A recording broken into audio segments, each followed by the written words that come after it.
Kamusta sa lahat? Maligayang pagdating sa aking channel. Nandito ako na may magandang video. Ngayon ay ibabahagi ko sa iyo ang isang bagong video tungkol kay Halil at Sila. Bago lumipat sa aking video, huwag kalimutang mag-subscribe sa aking channel, i-like at ibahagi ang aking video. Salamat sa lahat ng maaga. Ibinahagi ng Turkish actress na si Sila Turkoglu ang mga detalye kung paano niya ginawa ang mga pagbabago sa kanyang co-star na si Halil Ibrahim Ceyhan sa isang taus-puso at taus-pusong pahayag.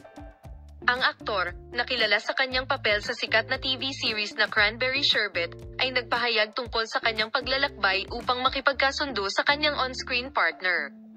Sa isang kamakailang panayam, malinaw na ipinaliwanag ni Sila Turkoglu ang mga paghihirap na naranasan niya kay Halil Ibrahim Ceyhan, na nagdulot ng tensyon sa kanilang propesyonal na relasyon.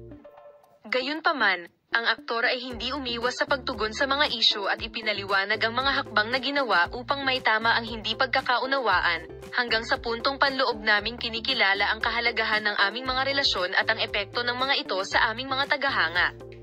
Hindi ito madali, ngunit nagpasya kaming magkaroon ng isang bukas at tapat na pag-uusap. Ipinahayag namin ang aming mga alalahanin, nakinig sa isa't isa, at nakahanap ng pagkakatulad.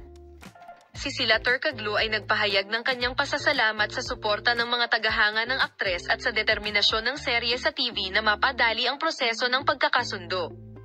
Binigyang diin niya ang kahalagahan ng pagpapanatili ng isang positibong relasyon sa pagtatrabaho at isang nakabahaging pangako sa pagbibigay sa mga manonood ng dekalidad na entertainment. Salamat sa lahat sa panonood ng aking video. Paalam, makita ka sa mga bagong video.